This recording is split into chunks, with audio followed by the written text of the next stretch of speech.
India America మళ్ళీ కలవబోతూ ఉన్నాయా? ఇద్దరు చేసుకునే ట్వీట్స్, నరేంద్ర మోదీ గారు కానివ్వండి, ట్రంప్ గారు కానివ్వండి, చేసుకునే ట్వీట్స్ని బట్టి అసలు మనకి ఏం అర్థం అవుతుంది, ఇది ఎలా తీసుకెళ్ళవచ్చు అనే విషయాలు అయితే తెలుసుకుందాం. దీని గురించి అయితే మాట్లాడేందుకు ప్రస్తుతం మనతో పాటు సీనియర్ జర్నలిస్ట్ సిఎస్ రావు గారు ఉన్నారు. నమస్తే అండి. నమస్తే సార్, వీళ్ళిద్దరు పెట్టే ట్వీట్స్ ఏవైతే ఉన్నాయో, ఇండియా గురించి కానివ్వండి, అమెరికా గురించి కానివ్వండి, అంటే ఇవి మళ్ళీ ఈ విభేదాల నుంచి ఇద్దరు కలవబోతున్నారు అనుకోవచ్చా? రెండు దేశాలు కలవబోతున్నాయి అనుకోవచ్చా? ఇప్పుడు వాళ్ళిద్దరూ తాజాగా ఒకరికొకరు ట్వీట్లు చేసుకోవటం, సమాచారాన్ని షేర్ చేసుకోవటం అనేది సోషల్ మీడియాలో చూశారు.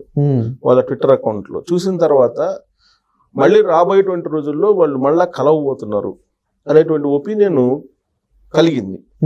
ఎవరికి కలిగింది? స్టాక్ మార్కెట్కి కలిగింది. దాంతో స్టాక్ మార్కెట్ కొంత స్టేబుల్ అయ్యింది. నిన్న స్టేబుల్ అయ్యి కొంత అంతకుముందు నష్టాల్లో నడిచేది, అసలు ఏది తగ్గుతుంది ఏది పెరుగుతుంది కదా అంచనా వేసుకోలేని పరిస్థితుల్లో ఉన్నటువంటి స్టాక్ మార్కెట్లో ఉండేటువంటి నిపుణులు ఇప్పుడు ఒక రకంగా మార్కెట్ అర్థం అవుతుంది అనేటువంటి భావనకు వచ్చారు.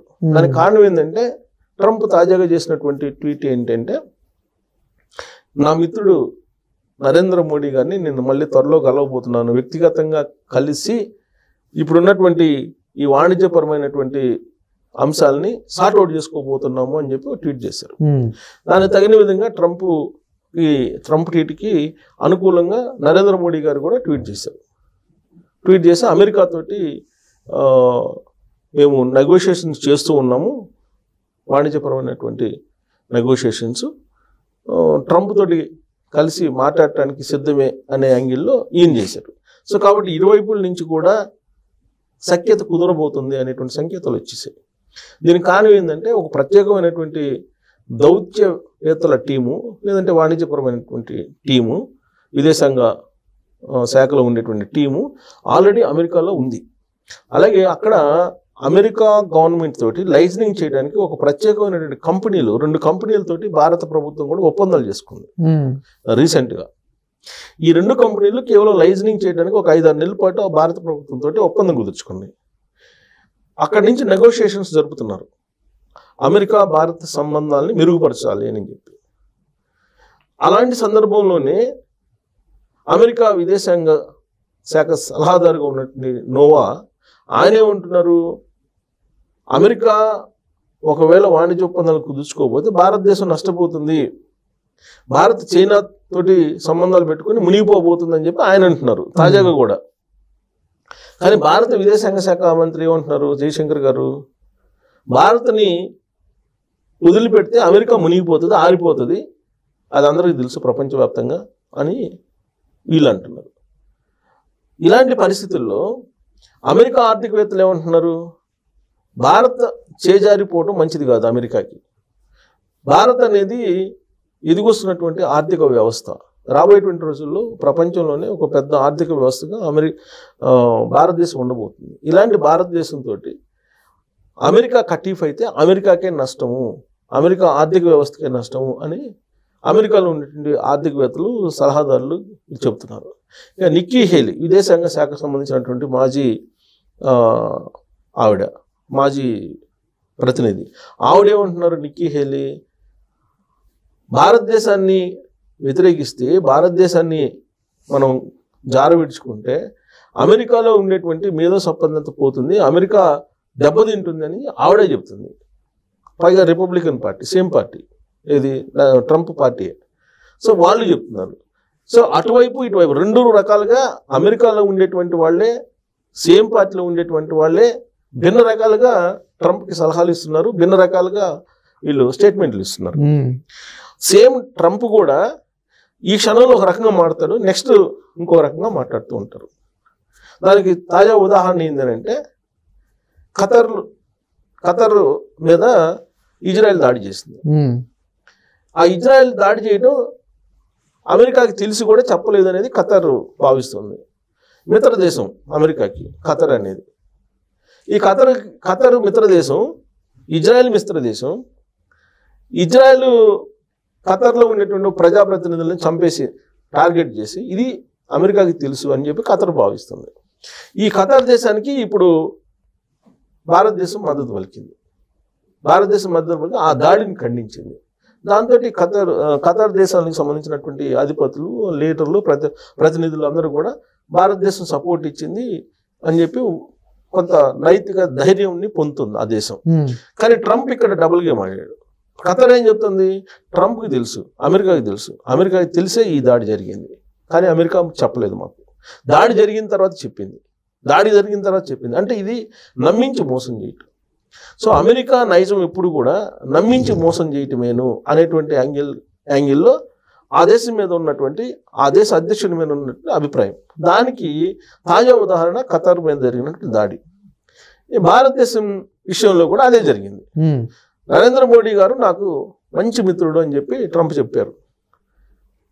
ట్రంప్ని అభినందించడానికి అమెరికా అధ్యక్షుడు అయిన తర్వాత నరేంద్ర మోడీ గారు కూడా అక్కడికి వెళ్ళారు. వెళ్ళిన తర్వాత అక్కడ ఆయన ఏమన్నాడు, కలవడానికి ముందు రోజు ట్రంప్, నరేంద్ర మోడీ గారు మంచి బేరగాడు, తెలివైనడు అని చెప్పాడు. ప్లస్ టారిఫ్ కింగ్ భారతదేశం అని చెప్పి కామెంట్ చేశారు. సరే కలిశారు, అభినందనలు తెలిపారు, వచ్చారు. వచ్చిన తర్వాత భారతదేశం మిత్ర దేశం అంటాడు, భారతదేశం నా మిత్రుడు నరేంద్ర మోడీ గారు అంటారు, బట్ టారిఫ్లు మాత్రం పెంచుతున్నారు. ఇప్పుడు 50% టారిఫ్లు ఉన్నాయి. దీన్ని 100% చేస్తానని చెప్పి నిన్న బెదిరించాడు. మన ఇద్దరం కలవాలి, మాట్లాడుకోవాలి అని చెప్పి ట్వీట్ చేశాడు. ట్వీట్ చేసిన కొన్ని గంటలకే నేను టారిఫ్ మళ్ళీ పెంచాలి, చైనాకు భారతదేశానికి 100% చేసేస్తున్నాను, ప్రజెంట్ 50% ఉంది, 100% చేసేస్తున్నాను, వీళ్ళు నేను చెప్తే వింటం లేదు, రష్యా నుంచి ఆయిల్ కొనుగోలు చేస్తున్నారు కాబట్టి నేను 100% చేస్తానని చెప్పారు. ఎక్కడ చెప్పారు ఇది? వైట్ హౌస్లో ఏర్పాటు చేసినటువంటి యూరోపియన్ యూనియన్ మీటింగ్లో చెప్పారు. యూరోపియన్ యూనియన్ సహకరించండి, నాకు యూరోపియన్ యూనియన్ భారత ప్రొడక్ట్స్ని మీరు కొనొద్దు, మీరు బ్యాన్ చేయండి, భారత ప్రొడక్ట్స్ని, ఆయిల్ ప్రొడక్ట్స్ని బ్యాన్ చేయండి, బ్యాన్ చేస్తే అప్పుడు భారతదేశం దిగి వస్తుంది, మీరు కనుక నాకు కోఆపరేట్ చేస్తే భారతదేశం మీద 100% నేను ట్యాక్స్ వేసేస్తాను అని చెప్పి వాళ్ళ మీటింగ్లో చెప్పాడు. ఆ మీటింగ్ ముందేమో ట్వీట్ ఏం చెప్పాడు, భారతదేశ ప్రధానమంత్రి తాను ఇద్దరు రాబోయే రోజుల్లో మాట్లాడుకోబోతున్నాం, ముఖాముఖి మాట్లాడుకునేటువంటి అవకాశం ఉందని చెప్పి ట్వీట్ చేశాడు. అంటే డ్యూయల్ రోలు, అలాగే త్రిబుల్ రోలు అన్నీ ఆయన పోషిస్తున్నాడు. ఈ గంటలో చెప్పింది ఇంకో గంటలో చెప్పట్లే ఆయన. అంటే దొంగాట ఆడుతున్నాడు. ఈ దొంగాటలో ఖతర్ మునిగిపోయింది.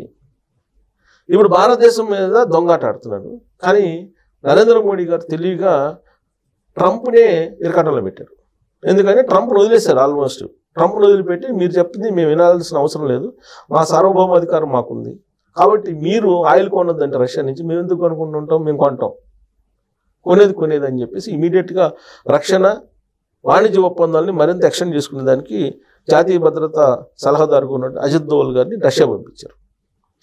రష్యా అధ్యక్షుడు పుతిన్, తర్వాత చైనా అధ్యక్షుడు జిన్పింగ్, ప్రధానమంత్రి నరేంద్ర మోడీ గారు రీసెంట్గా చైనాలో కలుసుకున్నారు. షాంఘై కోఆపరేటివ్ సదస్సులో కలుసుకున్నారు. ఆ ముగ్గురు కలిసినటువంటి ఫోటో చూసిన తర్వాత కళ్ళు దాగిన కోతిలాగా ట్రంప్ వ్యవహరిస్తున్నాడు. ఎలాగైనా సరే భారతదేశాన్ని కట్టడి చేయాలి, చైనాని కట్టడి చేసే పరిస్థితి లేదు. చైనా ఆల్రెడీ చెప్పేసింది, నీ పని నువ్వు చూసుకోని, మాకు తెలుసు ఏం చేయాలని.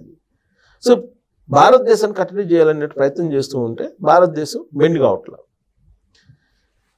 దాంతో దొంగాట మొదలుపెట్టాడు. ఇప్పుడు ఒకవైపు మనం కలుసుకుందాం అంటే ఇంకొక వైపు టారిఫ్లు పెంచేటువంటి ప్రయత్నం చేస్తూ దొంగాట ఆడుతున్నాడు. ప్లస్ ఇండియన్ స్టూడెంట్స్ మీద, అక్కడ ఉన్నటువంటి ఇండియన్స్ మీద రకరకాలుగా ఆంక్షలు పెడుతుంది. అసలు ఇండియన్స్కి జాబులు ఇవ్వద్దని చెప్పి ఒక అగ్రదేశ అధ్యక్షుడు చెప్పాడంటే ఎంత ఈర్ష్య భారతదేశం మీద అతనికి ఉందనేది అర్థమవుతుంది. సో కాబట్టి ఈ దొంగాట ఆడుతున్నటువంటి ట్రంప్కి నరేంద్ర మోడీ గారు గుణపాఠం చెప్పారు. ఇప్పుడు విలువెల్లాడిపోతున్నారు ట్రంప్. ఎందుకు? అమెరికాలో ఇవాళ వస్తువుల ధరలు పెరిగిపోయాయి, అది ఆర్థిక మాంద్యంలో ఉంది, ఆర్థికంగా మునిగిపోయే అవకాశం ఉంది. డెడ్ ఎకానమీ అన్నాడు భారతదేశాన్ని, అలాగే రష్యాది డెడ్ ఎకానమీ, ఆ రెండు మునిగిపోతాయి అన్నాడు. ఇప్పుడు డెడ్ ఎకానమీ ఈ రెండు దేశాలది కాదు. ఇప్పుడు అమెరికాలో పరిస్థితి ఎలా ఉంది అని అంటే అక్కడ ఉండేటువంటి ప్రజలే తిరగబడి ట్రంప్ని కొట్టే పరిస్థితి వస్తుంది అక్కడ. అలాంటి పరిస్థితి ఎందుకు వచ్చిందంటే నరేంద్ర మోడీ గారు తీసుకున్నటువంటి కారణంగా ట్రంప్ అక్కడ గెలగల కొట్టుకుంటున్నారు. ఇలాంటి సిచ్యువేషన్ ఇప్పుడు ప్రపంచంలో ఉంది. సో ట్రంప్ దొంగాటికి నరేంద్ర మోడీ గారు సరైనటువంటి విధంగా సరైనటువంటి సమయంలో లాగి పెట్టి చంప కొట్టినట్టు నిర్ణయాలు తీసుకున్నారు. దీంతో అమెరికా దేశ ట్రంప్ గిలగల కొట్టుకుంటున్నారు. సో రాబోయే రోజుల్లో మరి అక్కడి నుంచి బయటకు వస్తారా, ఇంకా ఈ దొంగాటను స్టార్ట్ చేస్తారంటే ఆయన నైజం దొంగాట, అమెరికా నైజం దొంగాట. సో ఆ దొంగాటని మళ్ళీ మళ్ళీ తిప్పి కొడితే కనుక America out. Thank you sir. Thank you.